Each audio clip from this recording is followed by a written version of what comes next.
Destruí una relación de 5 años con el hombre perfecto por un romance vacío en la oficina, y ahora que lo he perdido todo, entiendo que yo era el problema, sé que lo primero que van a hacer es juzgarme. Una vez infiel, siempre infiel, dirán algunos. Otros me llamarán de todo en los comentarios, y honestamente, no los culpo. Si yo estuviera leyendo esto desde fuera, probablemente estaría escribiendo el mismo insulto que ahora están pensando. Pero la vida no es un guión de película donde los villanos se despiertan un día decidiendo ser malos. A veces, simplemente te deslizas. Mi nombre es Elena, tengo 28 años y llevo 5 con Marcos. Marcos es el tipo de hombre que tus padres adoran. Es arquitecto, tiene una paciencia infinita y me mira como si yo fuera lo único que mantiene al mundo girando sobre su eje. Vivimos en un departamento precioso en el centro, tenemos un perro llamado Cooper y, para cualquiera que nos viera cenando un viernes por la noche, seríamos la definición de metas de pareja. Pero aquí está la verdad que nadie ve, me sentía asfixiada por su banda. No me malentiendan, Marcos no hizo nada malo. Ese es precisamente el problema. Su perfección se convirtió en un estándar que yo ya no podía alcanzar. Nuestra vida se había vuelto un bucle infinito de ¿qué quieres cenar?,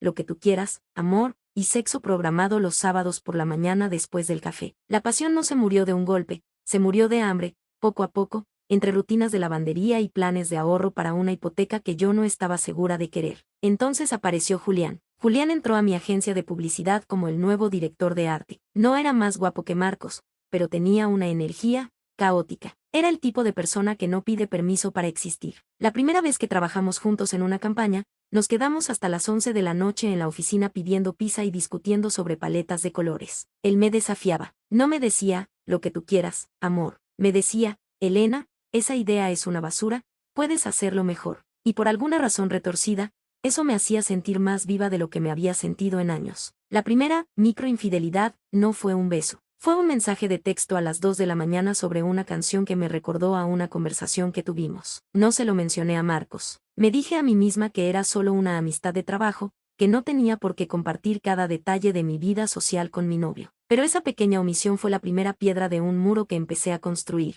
Empecé a quedarme más tiempo en el trabajo. Le mentí a Marcos diciéndole que el cliente era exigente, cuando en realidad me quedaba en un bar a la vuelta de la oficina con Julián, bebiendo cervezas artesanales y hablando de cosas que ya no hablaba con Marcos, mis miedos, mis sueños frustrados de viajar por el mundo, la sensación de que mi vida ya estaba escrita y yo solo era una lectora pasiva. Marcos, en su eterna confianza, me enviaba mensajes como, no te esfuerces demasiado, nena, te dejé la cena en el microondas, te amo. Leer esos mensajes mientras Julián me rozaba accidentalmente el brazo con el suyo en la barra del bar me hacía sentir como la peor persona del planeta. Pero el sentimiento de culpa, curiosamente, actuaba como un combustible. Era una adrenalina que me despertaba los sentidos. Me sentía joven, peligrosa y deseada, no solo cuidada. La noche que todo cambió fue la fiesta de aniversario de la agencia. Marcos no pudo ir porque tenía una entrega importante de un proyecto. Recuerdo haberme mirado en el espejo del baño antes de salir, ajustándome el vestido negro que Marcos decía que me quedaba, muy elegante,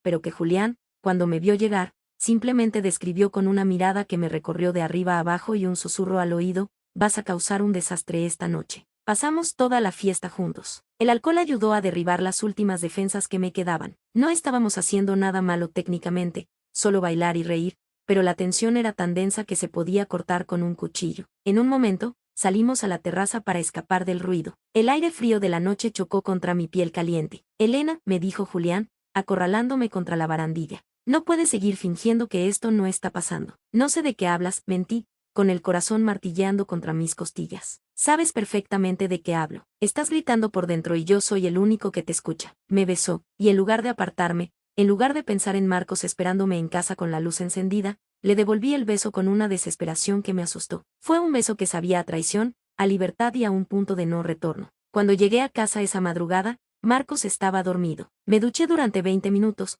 frotándome la piel como si pudiera borrar el rastro de Julián, pero el olor de su perfume parecía haberse filtrado por mis poros. Me acosté al lado de Marcos y, cuando él se dio la vuelta en sueños y me abrazó por la cintura, sentí un asco profundo, pero no hacia él, sino hacia mí misma. Sin embargo, a la mañana siguiente, cuando desperté y vi un mensaje de Julián que decía, no puedo dejar de pensar en ti, no sentí arrepentimiento. Sentí que finalmente, después de mucho tiempo, estaba despierta. Dicen que lo más difícil de mentir no es inventar la historia, sino recordarla. Pero para mí, lo más difícil fue descubrir lo fácil que me resultaba. Siempre me consideré una persona íntegra, de esas que devuelven el cambio de más en el supermercado. Pero cuando la infidelidad se instaló en mi vida, desarrollé una segunda personalidad, una versión de Elena que era meticulosa, fría y aterradoramente eficiente. Las semanas siguientes al beso en la terraza fueron un torbellino. Lo que empezó como un impulso se convirtió en una agenda oculta. Julián y yo empezamos a buscar huecos en la realidad. Almuerzos que se extendían 3 horas, visitas a proveedores que nunca existieron y, la táctica más vieja del mundo, el gimnasio. Me inscribí en uno que estaba cerca de la oficina de Julián. Marcos estaba orgulloso de que estuviera dedicando tiempo para mí misma, sin saber que mi ropa deportiva solía quedarse en el bolso mientras yo estaba en un hotel de paso a 10 manzanas. Estar con Julián era como una droga de diseño. No era solo el sexo, que era intenso y casi violento comparado con la ternura predecible de Marcos, era la complicidad de lo prohibido. Julián me trataba como a una igual en el crimen. Nos reíamos de las excusas que yo inventaba, como si fueran chistes internos. ¿Qué le dijiste hoy?, me preguntaba él mientras se abrochaba la camisa después de una tarde juntos. Que tenía una auditoría interna y que apagaría el celular para no distraerme, respondía yo, sintiendo un escalofrío que no sabía si era de placer o de pánico. Eres una genje, Elena. Te queda demasiado bien el papel de niña buena. Ese comentario debería haberme dolido. Debería haber sido una bandera roja del tamaño de un estadio. Pero en ese momento, lo tomé como un cumplido. Julián validaba la parte de mí que Marcos ni siquiera sabía que existía, la parte que podía ser egoísta, oscura y manipuladora. Lo que nadie te cuenta sobre ser infiel es cómo cambia tu percepción de la persona a la que estás engañando. Para sobrevivir mentalmente, empecé a buscarle defectos a Marcos. Necesitaba que él fuera el malo, o, al menos, alguien que se mereciera esto. Empecé a irritarme por cosas insignificantes. La forma en que masticaba, el hecho de que siempre preguntara cómo me había ido el día con el mismo tono de voz, su insistencia en planear nuestras vacaciones con 6 meses de antelación. Es tan aburrido, me decía a mí misma mientras cenábamos en silencio. Él no me entiende, solo quiere una compañera de piso que se vea bien en las fotos de Instagram. Usaba su estabilidad como un arma en su contra para justificar mi caos. Un martes, Marcos me sorprendió. Llegó a casa con flores y una reserva en mi restaurante favorito. Últimamente te he notado muy estresada con el trabajo, amor, dijo, dándome un beso en la frente. Quiero que nos desconectemos un poco, solo nosotros dos. En lugar de sentirme conmovida, sentí una rabia sorda. Su amabilidad era un obstáculo, me hacía sentir atrapada. Durante toda la cena, mi teléfono vibraba en mi bolso con notificaciones de Julián. Te extraño en mi cama. ¿Qué estás haciendo con el arquitecto? Apuesto a que te estás muriendo de aburrimiento.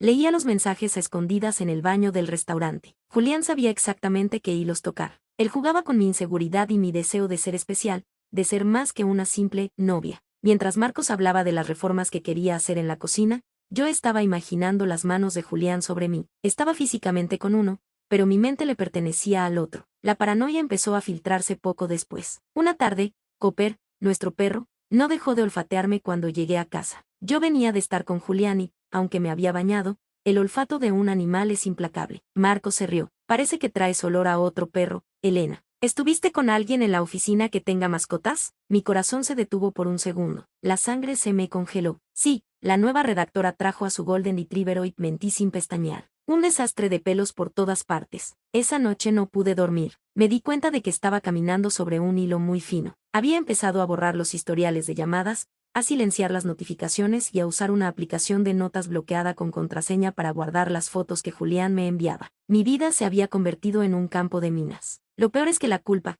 en lugar de detenerme, me hacía ser más cariñosa con Marcos. Era una forma de compensar. Le cocinaba sus platos favoritos, era más activa en la cama, le decía, te amo, con una frecuencia sospechosa. Y él, pobre Marcos, creía que nuestra relación estaba pasando por su mejor momento. Me decía que nos veía más conectados que nunca. Esa fue la primera vez que sentí el verdadero peso de lo que estaba haciendo. Estaba construyendo un palacio de cristal sobre una base de dinamita. Y lo más aterrador no era que Marcos pudiera descubrirlo, lo más aterrador era que, a pesar del riesgo, yo no tenía ninguna intención de detenerme. De hecho, quería más. Julián me propuso un viaje, un fin de semana, de trabajo, en un hotel boutique en la costa. Era el paso final, la consolidación de nuestra burbuja. Solo tenía que inventar una mentira lo suficientemente sólida para Marcos. Una mentira que durara 48 horas. No va a pasar nada, me aseguró Julián por teléfono. Él confía en ti ciegamente. Ese es su problema, no el tuyo. Colgué el teléfono y miré a Marcos, que estaba en el sofá leyendo un libro sobre arquitectura sostenible. Se veía tan tranquilo, tan seguro de su mundo. Y yo, con el dedo todavía sobre la pantalla del celular, empecé a redactar el correo falso de la supuesta convención en la playa. Hay una frase que dice que no hay nada más peligroso que un mentiroso que empieza a creerse sus propias historias. Para cuando llegó el viernes del supuesto viaje de negocios, Yo ya me había convencido de que me merecía ese fin de semana. En mi cabeza, yo no estaba traicionando a Marcos, estaba recuperando mi chispa para poder seguir siendo la novia perfecta que él necesitaba. Un razonamiento retorcido, lo sé, pero es increíble la gimnasia mental que puedes hacer cuando no quieres soltar lo que te hace sentir viva. Preparé la maleta con un cuidado obsesivo. Metí ropa de oficina que sabía que no usaría y, escondido en el forro del doble fondo, el conjunto de lencería que Julián me había pedido que comprara. Ten cuidado con la carretera, amor, me dijo Marcos mientras me ayudaba a bajar la maleta al coche. Llámame cuando llegues al hotel. Y no trabajes demasiado, intenta disfrutar un poco del mar. Su banda me golpeó como un puñetazo en el estómago. Por un segundo, sentí un impulso casi físico de confesar, de soltar la maleta, ponerme a llorar y contarle que la convención de publicidad era un invento, que el Hotel Boutique solo tenía una reserva a nombre de Julián y que yo era una extraña en mi propia piel. Pero no lo hice. Sonreí, le di un beso rápido y arranqué el coche. El trayecto de 3 horas hacia la costa fue una transición. Con cada kilómetro que me alejaba de la ciudad, el peso de Elena la novia se desvanecía y emergía la Elena de Julián. Llegar al hotel fue como entrar en otra dimensión. Julián ya estaba allí, esperándome en el lobby con una copa de vino y esa sonrisa de suficiencia que me hacía sentir que el mundo nos pertenecía. No hubo registros de entrada complicados, no hubo preguntas. Solo nosotros dos en una habitación con vista al océano y el sonido de las olas ahogando cualquier rastro de conciencia. Ese fin de semana fue un sueño febril, sin horarios, sin llamadas de Marcos, a quien le había dicho que la señal en el hotel era pésima y que estaría en conferencias todo el día, sin la mirada de Cooper juzgándome. Julián era intenso, exigente y me hacía sentir que cada centímetro de mi cuerpo era un territorio por conquistar. Pero el primer error, el que siempre ocurre en estas historias, sucedió el sábado por la tarde. Estábamos almorzando en un restaurante pequeño, lejos de la zona turística principal. Yo me sentía segura. ¿Qué posibilidades había de encontrar a alguien conocido a 200 kilómetros de casa? Julián me estaba contando una anécdota, riendo fuerte, y me tomó de la mano sobre la mesa. En ese preciso instante, saqué mi teléfono para tomar una foto de los cócteles. Mi dedo resbaló y, sin querer, abrí la aplicación de Instagram. Vi una notificación, una etiqueta en una foto. Era de la hermana de Marcos, Lucía. La foto era una imagen vieja de nosotras dos con un pie de foto que decía, extrañando a mi cuñada favorita, que te vaya increíble en tu convención, Elena, tráeme algo de la playa. El pánico fue instantáneo. La publicación tenía 10 minutos y Marcos ya le había dado me gusta. Sentí que el aire se volvía sólido, pero lo peor no fue la foto, sino lo que sucedió un minuto después. Mi teléfono empezó a vibrar. Era una videollamada de Marcos. Me quedé paralizada mirando la pantalla. Julián me miró con curiosidad. ¿Qué pasa?, preguntó, llevándose un calemar a la boca. Es Marcos. Una videollamada. No puedo contestar,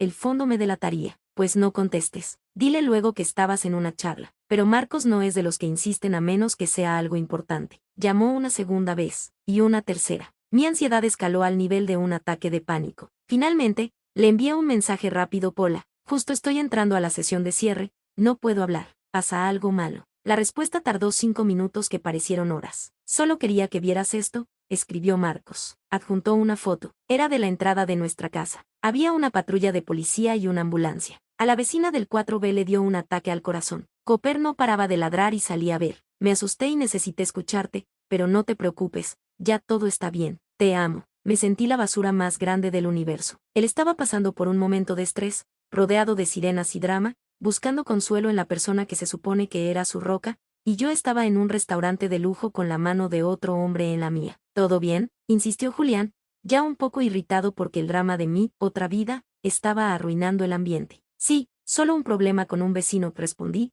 pero el sabor de la comida se había vuelto ceniza. Esa noche, el sexo no fue igual. Yo estaba presente físicamente, pero mi oído estaba atento a cualquier sonido del teléfono. Empecé a notar cosas de Julián que antes ignoraba. Su impaciencia cuando el camerero tardaba, su forma de hablar con superioridad sobre sus exnovias, el hecho de que nunca me preguntaba cómo me sentía yo realmente, solo si me estaba divirtiendo con él. El domingo, de regreso a la ciudad, el silencio en mi coche era ensordecedor. Al llegar a casa, Marcos me recibió con un abrazo cálido. Me había preparado una cena ligera y me preguntó cada detalle de la convención. Tuve que recitar nombres de ponentes falsos y temas de marketing que había investigado en Google mientras Julián dormía la siesta en el hotel. Te traje esto, le dije, entregándole una bolsa de café gourmet que compré en una gasolinera cerca de la playa. Gracias, amor. Te extrañé mucho. La casa se siente vacía sin ti. Me fui a dormir temprano, alegando agotamiento por el viaje. Pero mientras estaba en la cama, con Marcos roncando suavemente a mi lado, mi teléfono se iluminó. Un mensaje de Julián,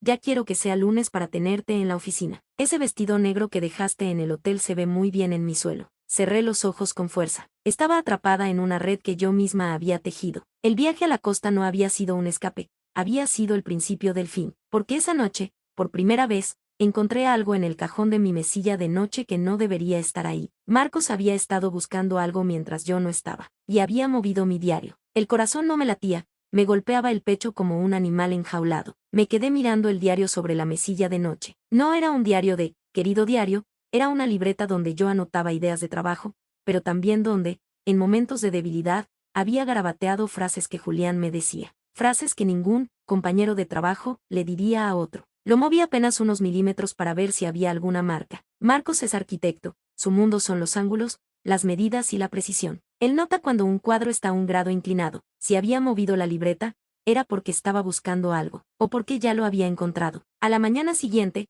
el desayuno fue una tortura. Marcos actuaba con una normalidad aterradora. Me sirvió el café, me preguntó si Cooper había comido y comentó algo sobre el clima, pero había algo en sus ojos, una especie de sombra que no lograba descifrar. Elena, dijo de repente, mientras yo lavaba mi taza. ¿Dejaste algo de ropa en el hotel de la playa? Casi suelto la taza. No, ¿por qué lo preguntas? Intenté que mi voz sonara casual, pero salió un poco más aguda de lo normal. Es que no encuentro tu cargador portátil. Pensé que quizás lo habías olvidado allá. He buscado en tu maleta y en el bolso que llevaste, pero no está. Ah, sí, creo que se lo presté a una chica de la agencia y olvidó devolvérmelo. Mentí. Otra mentira más al montón. Estaba empezando a perder la cuenta. Me fui a la oficina sintiendo que el aire me faltaba. En cuanto llegué, busqué a Julián. Necesitaba que me tranquilizara, que me dijera que todo estaba bajo control. Lo encontré en la cafetería, tan relajado como siempre, coqueteando con la recepcionista. Sentí una punzada de celos mezclada con irritación. Mientras mi vida se desmoronaba, él seguía siendo el mismo depredador social. Julián, tenemos que hablar. Marcos movió mis cosas. Creo que sospecha, le susurré cuando logramos estar a solas en su oficina. Tranquila, Elena. Los tipos como él no ven lo que tienen delante porque tienen miedo de perderlo. Se llama negación. Además, ¿qué tiene? ¿Una libreta movida? Eso no es una prueba, no lo conoces. Es meticuloso. Pues sé más meticulosa tú, dijo, acercándose y poniéndome una mano en la cintura. Por primera vez, su contacto no me dio placer, me hizo sentir sucia. Esta noche hay una fiesta en casa de uno de los creativos. Tienes que venir. No puedo, Julián. Tengo que ir a casa. Tengo que arreglar esto. Si dejas de venir, ahí es cuando va a sospechar. Sigue con la rutina. Cenas de trabajo, ¿recuerdas? Cedí. Siempre cedía ante él. Le envié un mensaje a Marcos diciéndole que la campaña de fin de año se había adelantado y que llegaría tarde. Él solo respondió, ok, te espero. Te espero, me sonó a amenaza, aunque probablemente era solo mi conciencia proyectándose. La fiesta fue un desastre para mí. No podía beber porque necesitaba estar alerta. Julián, en cambio, bebió por los dos. Se puso cariñoso, demasiado público. Me besó en el cuello en medio del pasillo mientras la gente pasaba. Julián, detente. Alguien puede vernos, le reclamé, apartándolo. ¿Y qué si nos ven? Dijo con la voz pastosa. Tarde o temprano vas a tener que dejar al aburrido de tu novio. ¿O vas a seguir jugando a la casita para siempre? Esa fue la primera vez que vi la realidad. Para Julián, esto era un trofeo. Él no me amaba, él amaba el hecho de que me había robado de una vida estable. Yo era su victoria contra el sistema. Regresé a casa a la medianoche. La luz de la sala estaba encendida. Marcos estaba sentado en el sofá, pero no estaba leyendo ni viendo la tele. Estaba mirando el suelo. Hola, dije, tratando de sonar cansada por el trabajo. Elena, encontré esto en el bolsillo pequeño de la maleta que usaste el fin de semana. Levantó la mano. Entre sus dedos había un recibo de papel térmico, un poco arrugado. Era del restaurante de la costa, el almuerzo del sábado. El recibo detallaba 2 copas de vino, calamares, risotto de langosta. ¿Fuiste a una convención, verdad? Preguntó con una voz que se quebraba. Dijiste que almorzarían en el hotel con el equipo, pero este restaurante está en una cala privada, a media hora del hotel donde supuestamente estabas. Y es una cuenta para 2 personas. El silencio que siguió fue el más pesado de mi vida. Podía escuchar el tic-tac del reloj de la cocina, el latido de mi propia sangre en mis oídos. Mi cerebro trabajaba a 1000 por hora, tratando de fabricar una explicación, pero las palabras se me quedaban trabadas en la garganta. Marcos, un cliente quería ir a ese lugar. Fue una comida de negocios, dije, pero hasta a mis oídos sonó patético. Marcos se levantó. Por primera vez en 5 años, vi ira en sus ojos. No gritos, no insultos, sino esa ira fría que quema más. No me mientas más, Elena, por favor. He visto cómo escondes el teléfono. He visto cómo te duchas apenas llegas, como si quisieras quitarte un olor. Y hoy llamé a tu agencia por la tarde. Quería darte una sorpresa y llevarte algo de comer. Me dijeron que no había ninguna auditoría ni ninguna urgencia. ¿Qué te habías ido a las 6? Me quedé helada. El muro se había derrumbado. ¿Quién es? Preguntó él, acercándose. Su voz era un susurro roto. ¿Es alguien que conozco? ¿Es Julián? El hecho de que supiera su nombre me dejó sin aliento. ¿Cómo lo sabía? Había revisado mi Instagram, mi libreta. En ese momento, mi teléfono vibró en mi bolso. Una notificación de WhatsApp. El sonido cortó la tensión como un cuchillo. Marcos me miró, luego miró mi bolso. No lo hagas, dijo él. No te atrevas a contestar. Pero yo, en un acto de cobardía o quizás de puro instinto de supervivencia, saqué el teléfono. Era Julián. ¿Llegaste bien, preciosa? Me quedé con ganas de más. Mañana te espero en el hotel de siempre a mediodía. Marcos leyó el mensaje por encima de mi hombro. El color desapareció de su rostro. Se alejó de mí como si yo fuera algo venenoso. Mañana, dijo Marcos con una calma irreal, no vas a ir a ningún hotel. Mañana te vas a ir de esta casa. Se encerró en el cuarto de invitados. Yo me quedé sola en la sala, con el teléfono todavía vibrando en la mano y la sensación de que el mundo que había construido con tanto cuidado se acababa de convertir en cenizas. Pasé el resto de la noche sentada en el suelo de la sala, rodeada de sombras. El silencio de la casa era diferente ahora, no era la paz de un hogar, era el silencio de un mausoleo. Marcos no salió del cuarto de invitados. No hubo gritos,